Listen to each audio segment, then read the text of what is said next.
Well, you have your people that uh, go on the road as their gig. They get booking after booking, and they just stay on the road.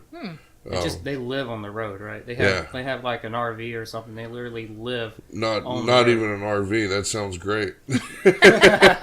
He's like, you're making it sound That's great. That's like 5-star right now. Oh yeah. You got to be good to get an RV, or at least deep in the game. I got a buddy who lives out of his Mercedes.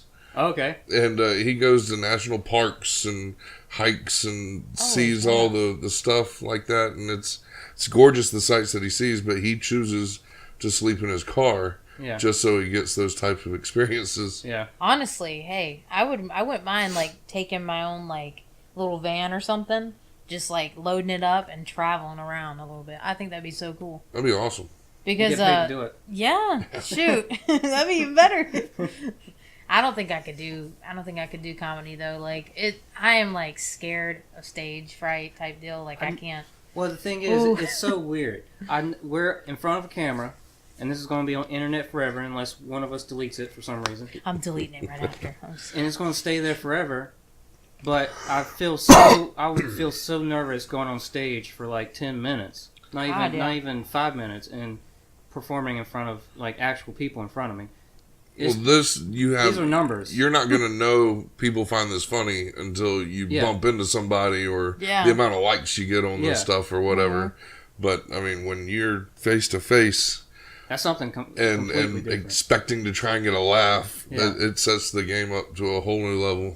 Like, I couldn't even do, back in school, like, I couldn't even step up in front of the class to, like, tell a speech or something. Like, I don't know how I would be able to do it. That was one of my favorite things to do in school was to do English class speeches, and I'd learn like Antigone's speech from Julius Caesar, and I'd act it out and put all the behind it. Oh my gosh! I bet people laughed at that. No joke.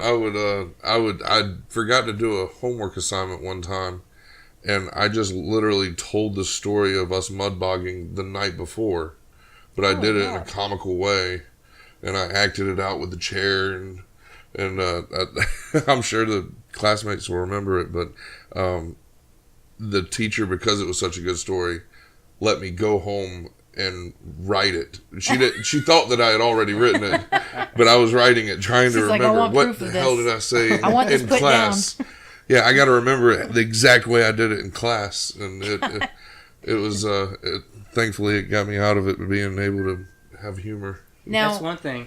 I forgot to turn off my phone. But that's one thing that I really admire about comedians. See, I'm a fan of, what's his name? Ron White. Mm-hmm. And he'll tell this story about his son, Tater Salad or something like that. Oh, and he get kicked out of the... Tater Tot, that's it. Bar. He will literally tell the story word by word.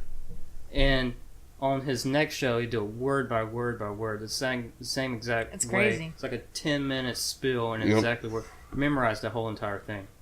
He is like, his humor, man, is like out there. Like, I feel like his humor is like a more mature audience type deal. Yeah. Like, I watched Larry the Cable Guy and all them people, but like, I feel like Ron White was more my what do you call that?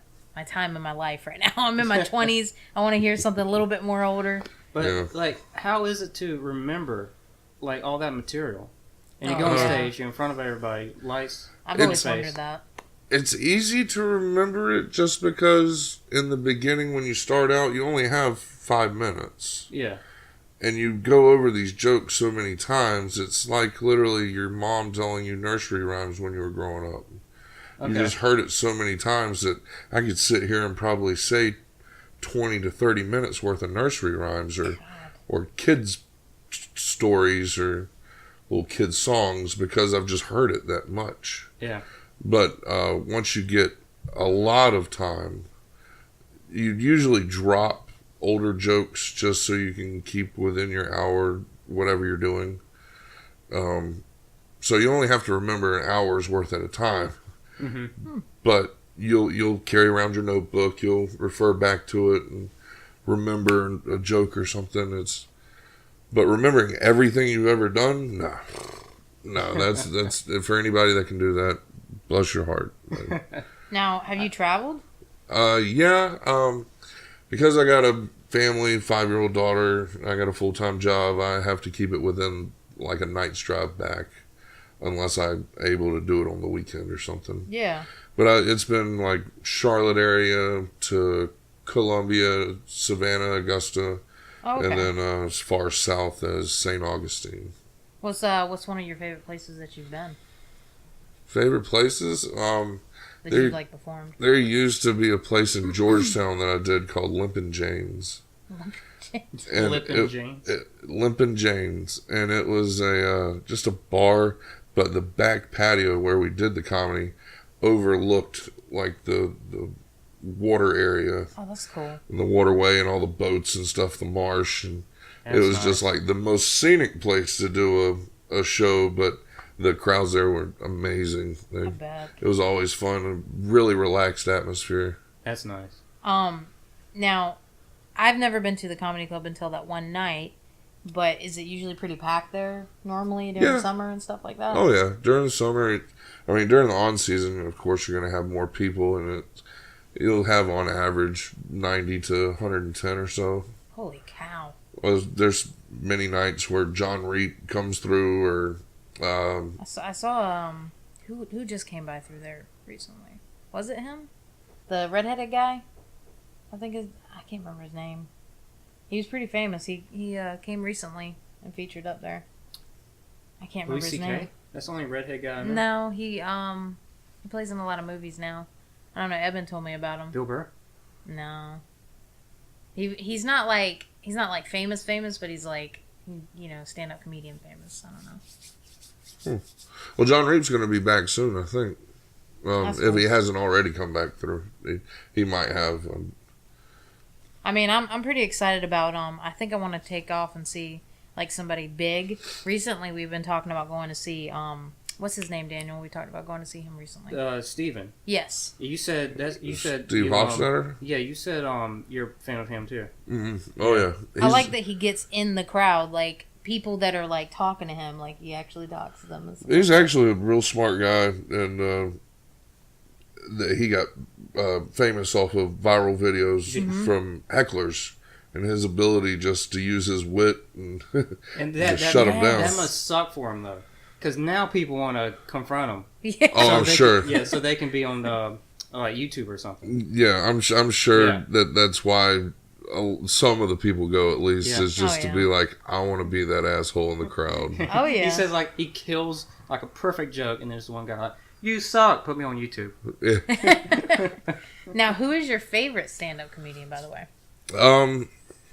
I really had a lot of Mitch Hedberg when I started. Okay. That was one of the first ones that I ever saw. Bill Burr I love. Mm-hmm. Yeah, he's pretty funny. I think his humor is just like something I've never seen before. But I like him. Mm-hmm. But once you're to that status, like Bill Burr status, oh God! I mean, you pay to go see them. Yeah. I mean, it's not 15 at the door No. for a special event 20 or 25. It's I spent $250 for my parents to go see Gabriel Iglesias. Really? Yeah. Oh wow! And I mean, they were decent seats. I mean, they were far back, but they were on ground level in the middle area. And I remember in I think it was middle school, people were talking about Gabriel Iglesias all the time. Oh yeah. And then I was like, very big. Who's this guy? And I looked him up. I'm like, that's the kid from All That. Yeah, the pizza kid from All That. Pizza delivery kid. I never remembered that. Like I never thought of that looking at him until someone pointed it out, and I was like, what? Yeah. Yeah, that's crazy. No, I've seen him. Some of his stand up and stuff like that, and he's really funny. I also like what's his name? He did a Mind of Mencia. What's his name? Mind of Mencia. He was on Comedy Central. I can't remember his name now. Is that guy Joe Rogan went on stage and started? I think so. I'm not sure. He like blasted him because he was stealing jokes or something. Yeah. But he was pretty funny too. I liked his stuff. Another Latino guy. Yep, Carlos Mencia. Yes. Yeah, that is the guy. He was really funny. I liked him. I really liked his show back in the day. Comedy Central was the best show when I was growing up. Yeah. Like no joke, the movies, everything. It was just the greatest. I wasn't allowed to watch it. I wasn't allowed to watch it, but I did watch it. I was about to say, I watched it. I'm sorry, Mom or Dad. I Now- watched it. All of it. This is the best part about what you just said. I'm not allowed to watch it. Yeah. I grew up with my parents not wanting me to watch like Roseanne or Beavis and Butthead and stuff like that. Nope. But we had BET Channel 33, Comedy Central 34, MTV 35. Oh God. My parents canceled 33 and 35, the music channels, but they left Comedy Central on.